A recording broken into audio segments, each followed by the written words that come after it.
سڵاوێکی تایبەت لە بینەرانی ئێوارە 24 ئەمڕۆژ بە کۆمەڵێک بڕکە و بابەت لەگەڵتانین.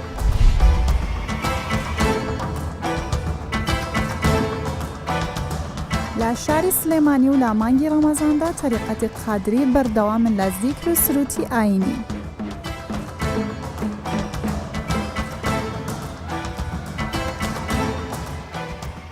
لە ئەفغانستان تەواوی سوورەتەکانی قورئان با هونەرێکی جوان لەسەر ئاوڕیشم دەنووسرێتەوە.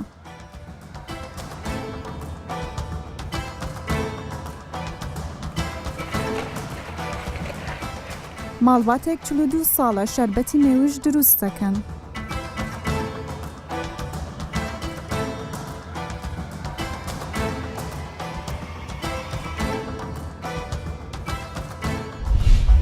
تەریقەتی قادری یەکێکە لە تەریقەتە دیارەکانی کوردستان کە لەسەر دەستی شێخ عەبدولقادری گەیلانی پەرەیسەندووە. شوێن کەوتوانی ئەم تەریقەتەش لە شاری سلێمانی لە زیکر و سرودی ئاینیان بەردەوامن. هەروە ئەو زیکر و سرودە ئاینیانەش بەتایبەت لە ڕۆژانی هەینی ئەنجام دەدرێن.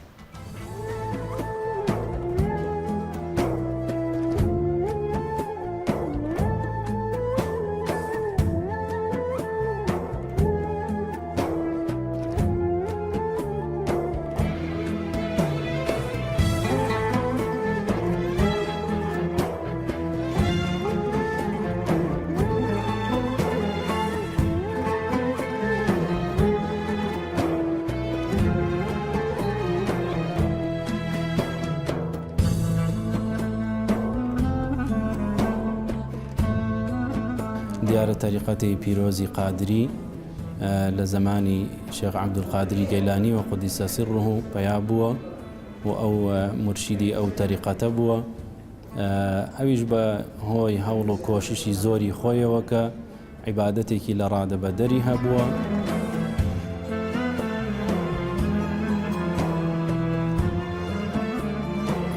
تەریقەتی قادری شێوازی زاهیرەکەیشی پێوە دیارە، شێوازی باڵتینەکەیشی پێوە دیارە. شێوازی زاهیرەکەی ئەوەیە کە پێیان ئەوترێ دەروێش و دەروێشیش پرچی هەیە، واتە قژی درێژی هەیە و ڕێشی درێژی هەیە.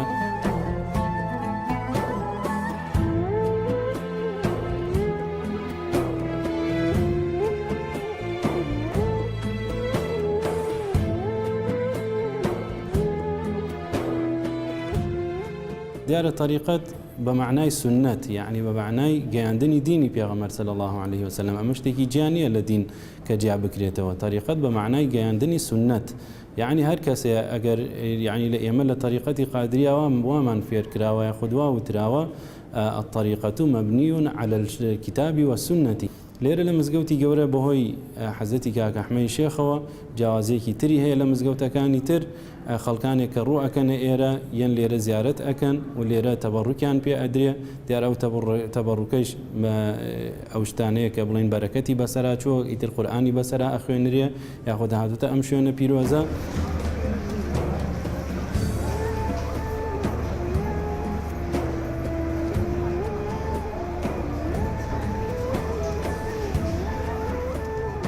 طبعا دەروێش کە زیکرەکەن دەروێش و شێخەکان بە ئاشکرا زیکرەکەیە،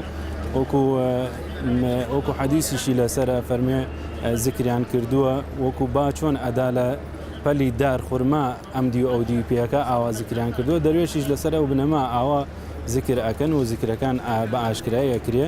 بە تایبەتی لە مزگەوتی گەورەی سلێمانیا ڕۆژانی جومعە لە دوای جومعە کە تەواو ئەبێ لە دوای وتار و لە دوای تەسبیحاتەکە اینجا دەروێشەکان لێرە کۆ ئەبنەوە بە سەرپەرشتی خەلیفەیەک.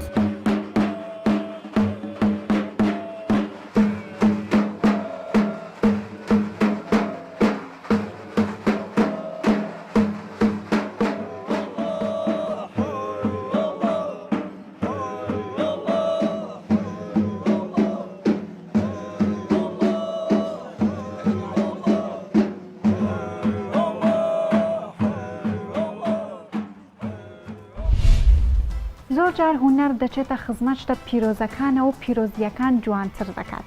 لە وڵاتی ئەفغانستان بە هونەرێکی جوان و بە پشبەسن بە خوشنووسیەوە قورئانێک لەسەر قوماشی ئاوڕیشم دەنووسرێتەوە. تەواوی قورئانەکە بەدەست نووسراوە و ئەمەش وا دەکات کە کەلتوری خوشنووسی لەم وڵاتەدا بە زیندوی بمێنێتەوە.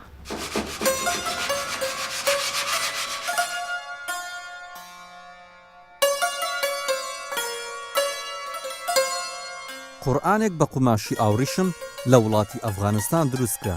ئەم قورئانە 38 خۆشنووست بۆ ماوەی 2 ساڵ کاریان لەسەر کردووە. کێشی قورئانەکە زیاتر لە 8 کیلۆگرامە، بەرگەکەی بە پێستی ئاژەڵ داپۆشراوە. هەروەکو قەمەرەدینی خۆشنووسی تەمەن 66 ساڵان دەڵێت، ئامانجمان پاراستنی کللتوری خۆشنووسیە. بۆ پاراستنی هونەری خۆشنووسی ئەمە ڕێگایەکی باشە بۆی ئەم هونەرە لە ناو نەچێتونەوەکانی پاشمان لەم کارە بەردەوام بن، قورئان بە دەستەکانیانەوە بنووسنەوە.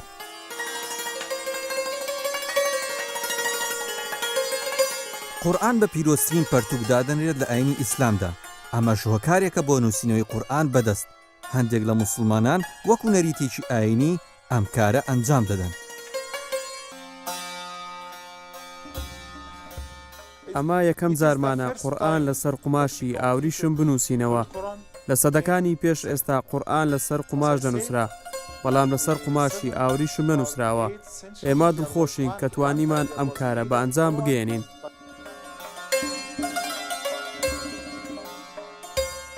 تەواوی قورئانەکە بە داری قامیش نووسراوەتەوە و بۆ نووسینی پەڕێک 2 ڕۆژی پێویست بووە. هەندێک جار بەهۆی هەڵەیەکی بچووکەوە کارەکە سەر لە نوێ نووسراوەتەوە. بەڕاستی نووسین لەسەر ئاوریشم ئەزمونێکی نوێ و جوان بوو. بە بێری ئەو کارەمان کرد و توانیمان سەرکەوتوو بین.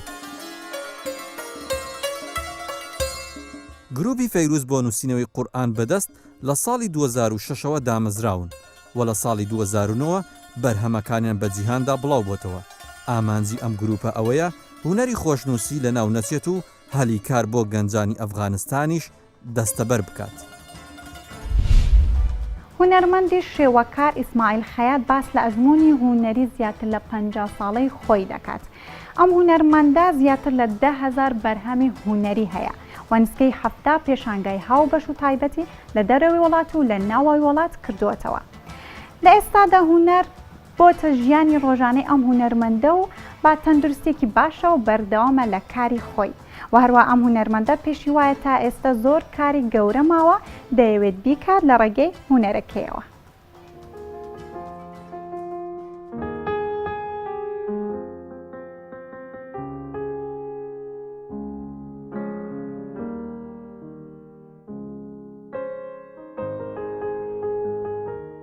ناوم ئیسماعیل خەیاتە، لە دایکبووی شاری خانەقینم لە هاوینی 1944 هاتوومەتە دنیا. لەو قوتابخانەی ئەو شارە و دواتریش ناوچەی نەفتخانە تا ناوەندیم تەواو کردووە. هەر چالاک بووم بە ئەندام لە یەک شێوەکارانی عێراقی بە بەردەوامی پیشانگای تابەتم کردووە و هاوبەشیم کردووە و کۆی پیشانگانم ڕەنگە بگاتە 70-80 پیشانگار لە ناو کوردستان، لە ناو هەندی شاری تری عێراق، بەغداش، دواتریش دەرەوەی کوردستان.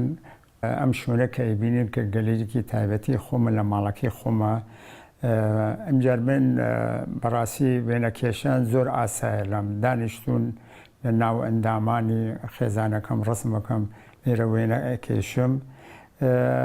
حاڵەتێکی زۆر ئاساییم لە پێک هاتووە کە هەموو بگونجن، هەموو شتەکان لەگەڵ یەکتری بگونجێت.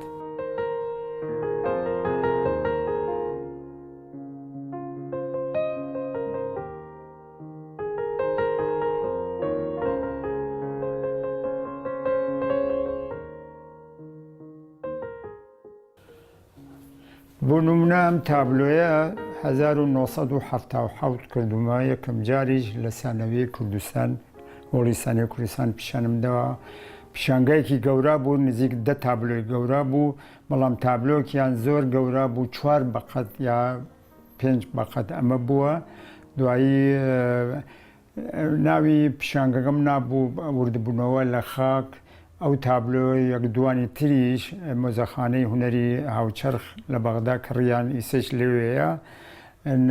ئەمە باس لەو ناکە ڕووداوەکانی کە ئەو شەڕانەی کە لە کوردستان ڕوویاوە کە بەرز بۆمبا و شت بەرز ئەرزەکەوێ، چۆن گۆڕانکاری بە شێوەیەکی مۆدێرن، بە شێوەیەکی تابیری کرەسەکەیش زەیتە لەسەر معاکسی سپی کردومە ئەم ڕێبازەیش هەر ڕێبازێکی بەڕاستی کە ئەمانەم کرد هەر لەسەر ئاستی عێراقیش تازە بوو من وەکو خواستی خۆم ئەوەم لێ ناکە بڵێم واز بێنم بەسە ناودارم ناوێکم پیاکوتە من مەسەلەی هونەر وەکو پشکنین وایە بۆ شتە جوانەکانی ئەم دنیا ئەم شتە باشەکانی ئەم دنیا بە بەردەوام لەسەری ئەڕۆم تاکو ئیستێش کە من بڕوام بەوە هەیە زۆر شت نەمتوانێت بیکەم بتوانم لە داهاتوو بیکەم.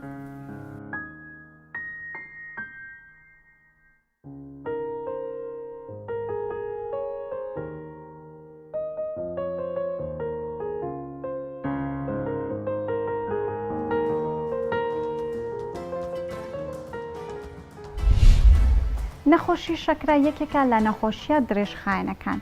توشبوانی ئەم نەخۆشیە بۆ ڕاگررتنی ڕێژەی ئاسایی خوێن لە لەشیان پێویستیان با کۆنتترۆلکردنی خواردن و بەکارهێنانی کۆمەڵێک دەرمانی ڕۆژانە هەیە. ئەم نەخۆشیش دوو جۆری هەیە و هەروە هەندێک جار لە تەمەنێکی زۆوە توشمان دەبێت. پسپۆرێکی ئەم نەخۆشیە کۆمەڵێک ڕێنمایی پێویستمان دەداتێ لەسەر هەردوو جۆری نەخۆشیەکە و هەروە پێشمان دەڵێت لە چه حاڵەتێک و لە کام جۆرە ڕۆژوگرتن ئاساییە. نەخۆشی سوکەری دوو جۆری ڕئیسی هەیە نەخۆشی سوکەری نەوعی یەکەم ئەو کەسەی تووشە بێ ئەوە منداڵەکانە زیاترین کەس تووشانە بێت لە عمری منداڵی ئەوانش نەخۆشەکان پێویستیان بە دەرزی ئینسۆلینە بۆ عیلاجکردنی خۆیان نەخۆشی شەکرەی نەوعی دووەمش هەیە ئەو کەسانەی پێویستیان بە حەبە بە عامەتەن بۆ عیلاجی شەکرەکەی خۆیان بەڵام ڕەنگە لە ئاخیرەش پێویستیان بە دیزان بە دەرزی ئینسۆلین بێ نەوعێکی تریش هەیە نەخۆشی شەکرە ئەو کەسانەی کاتی دووجیانی کاتی حملیان هەبێ تووشی نەخۆشی شەکرا بن ڕێنمایەکانمان بۆ ئەو نەخۆشانەی نەخۆشی شەکریان هەیە و ئایانەیە ڕەمەزان بە ڕۆژوو بوون پێمان باشە ئەو کەسێک قەرار بدا بلێ من بە ڕۆژووە بووم داینابێ ڕەمەزان بە ڕۆژوو بێ نەخۆشی شەکرەش هەبێ پێویستی پێیە بڕاتە لای پزیشکی پسپۆری خۆی نەک پێش هەفتەیە یان 5 ڕۆژ پێشەوەی ڕەمەزان مانگی ڕەمەزانی پیرۆز بێ بەڵام پێش 2 مانگ پێش 3 مانگ بە دکتۆری خۆی بلێ دکتۆر منەمەیە بە ڕۆژوو بووم ئایا ڕێنمایەکانت چییە ئایا توانم بە ڕۆژوو بووم یا بە ڕۆژوو نەبم بە ئێمە بەعامەتەن ئەو کەسانەی نەخۆشی شەکریان هەیە ئایا جۆرە یەکەمەکە بە هیچ شێوازێک بۆی نییە بە ڕۆژوو بێت چکە ئەوە دەرزی ئینسۆلین لێدا بە یەک شێواز بۆی نییە بە ڕۆژوو بێ ئەمە نەوعی دووەم ئەوانەی حەبی شەکرە وەرەگرن بەعزێکیان لەو نەخۆشانە ئەوانەی بە ڕێژەی یەک حەب وەرەگرن ڕۆژانەیە 2 حەب وەرەگرن حەبەکەش بە جۆری حەبی پێنن حەبی مساعد یان گلوکۆفێج ئەو نەوعانە ئەتوانن بە ڕۆژوو بوون بەڵام دیسان بە ڕازیبوونی دکتۆری خۆیان ئەمما گەرەوانی زیاتر بن لەو عیلاجە احتیمالی زۆری ئەگەری هەیە کێشیان توش بێ کاتی ڕەمەزان کە دیسان دەبێت پزیشکی پسپۆری خۆیان ڕێنمایان پێ بدا یەڵە بتوانن بە ڕۆژوو بن نەوعی ئەوانەی وەکوتمان ئەوانەی دووجیان و حەملیان هەیە نەخۆشی شەکرەشی ئەوان بە یەک شێواز بۆیان نییە بە ڕۆژوو بوون لە کاتی مانگی ڕەمەزان چکە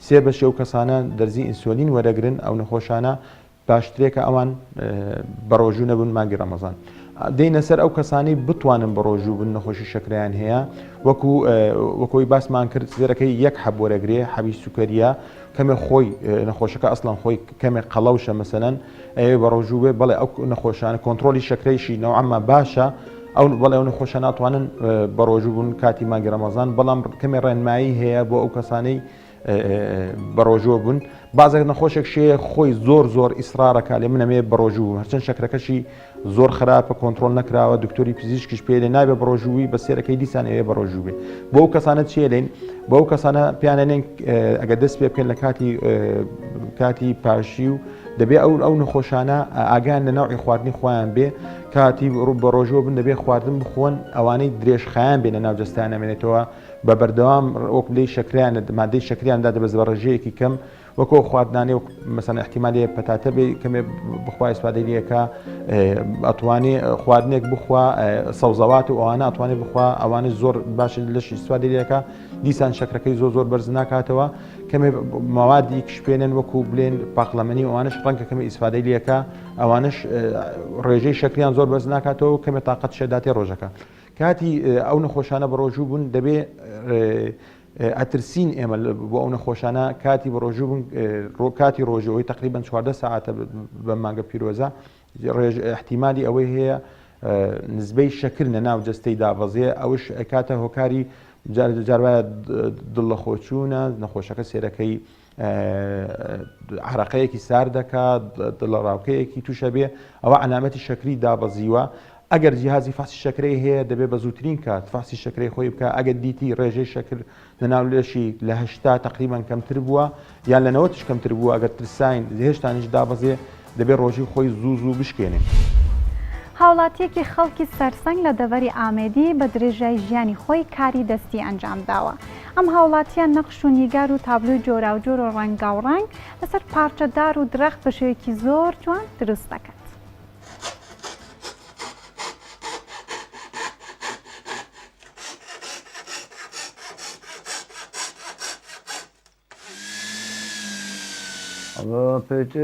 تقريبا 10 سنة أو شغلت فنيات موبيليا بس نجاري مش ماشي هسه نجارة بس أو شغلتنا عم قفصة أو فنيات يعني نوعا شغلت نحت وما نحت أو 10 سنة بس وقتها صارت مبيرت ألمانيا مبيرت أو شو شيء بيش بومن أو دينيت نموذجكي أو خريطكي أشياء فده زاخو والله هدية يا ابو شخصك قلت من ده شيء شيكي من شيكيريه بس اشتا جواب نجهتيك وحاضره كدبت هدية يا الجول بام من همي لزق من كده مداوم شو ادرس كان استظاني من بينم تشتكي بينم رسم كامل ورقي رسم كامل ورقي باشا از ده شيء مظن كام كان بين مظن كام ده شيء مظن كام بشتينكي طبع كمل داري ودبر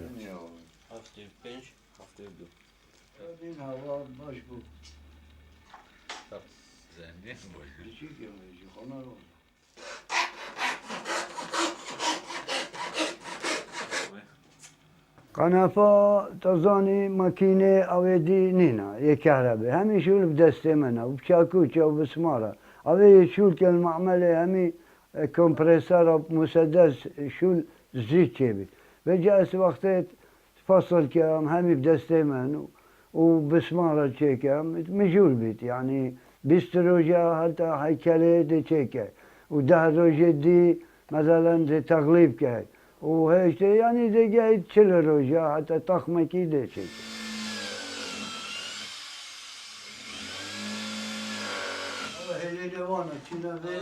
رجعت زاني شو لمن أسبيع عمري يعني عمري من ما أظن أخذت 2 سالة يعني جالك زحمة كيشم وقت تشتكي شيكم شنكو أستنما عدت كهربانينا يعني شاكوشا وشافرايا وبدستي منهم من شارة ناوكي معملة هذا الشيء أنا الإيراني معملة قفزة شيكن أو تشتكي بس ورا جاركي داري دي كميني وده شديني تيلي ده داني سيشارو جدي حشبي باشي ده إني وده كونكاي وده شو القلق يعني وقت شت قلق بس مجبورة ما شنكو معيشي تمن الوان تشتهي نا معاش نا تقاعد مننا يعني بس شو اللي دستي من رزقك هات خوال رزقك هات نينا اوصل وإنك لعلى خلق عظيم.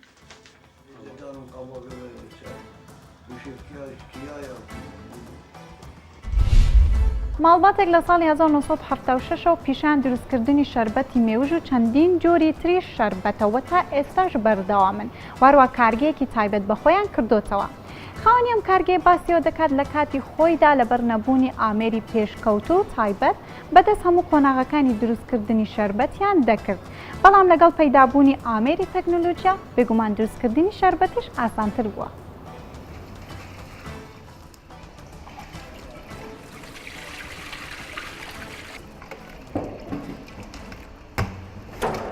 وكبار الجنابة وشوري دستي وفي الحمد لله ما خينا ميتش حاضرين بردستن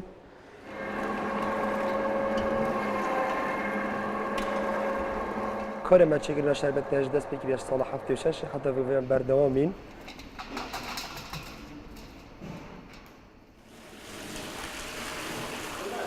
شوله که پاکشتش برای دکرن و کی برای شوله دستی گوت شربت و میجاب دستی دچکرن و یان نگلک شوله که باشه دک بس که باشه الحمدلله امیر البردستان ریکا چکرنه داگرناوی همیتش امیر استان استیلا ما چه مشکلی بگو فينا الحمد لله كم يزيد درجه بري درت كبير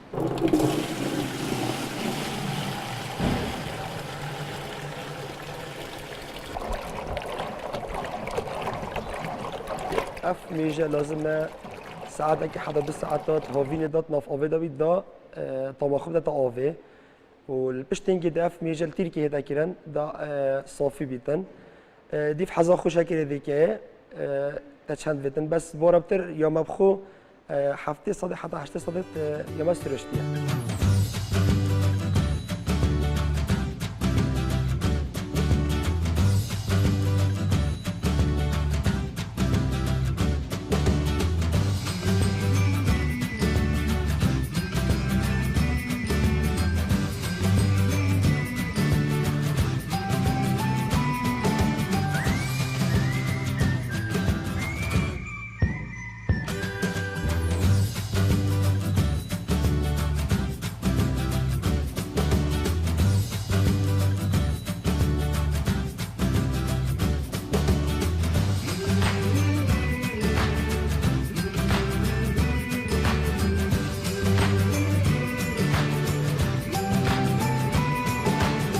پشتی اف کارگاه مدانایی که یکم کارگر پارزگاه دو کی بود داگرتنا شربته شمی جورا شمیجش پرتقاله هنارا لب خوشحالی و عالم گلک حاجه کرد شو لک پاکش تکرن الحمدلله و بو سراسری دو که تا پار بکرن جهت بازارت بچی بازارت مزن و جهت ما خوشی تا توزیع کرد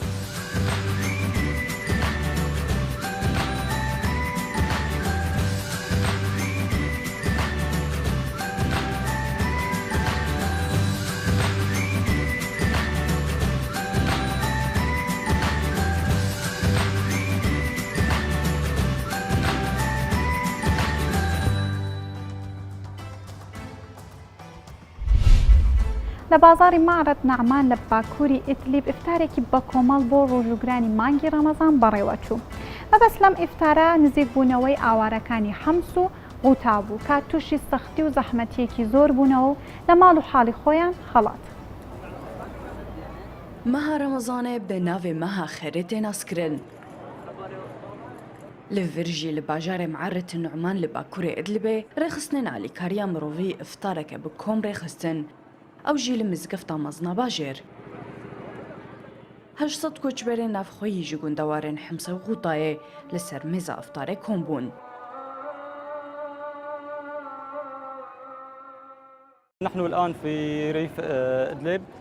Di vê Remezanê de me eftareke bi kumeyî ji malbatên awareyan re amade kiriye. Peyama me aşîtiya û kêmkirina êşa koçberên ku neçar bûne ji malên xwe derkevin.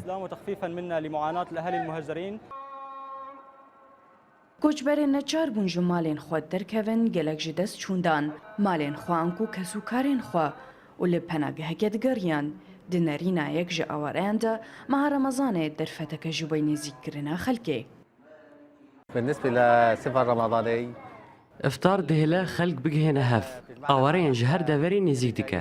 Li ser yek maseyê em dixwin û vedixwin.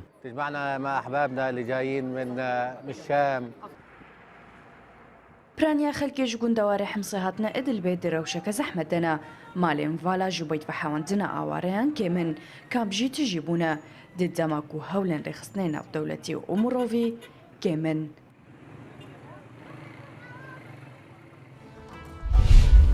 تا ئێوارە 24 تر و ئێوارەیەکی تر خواتان لەگەڵ.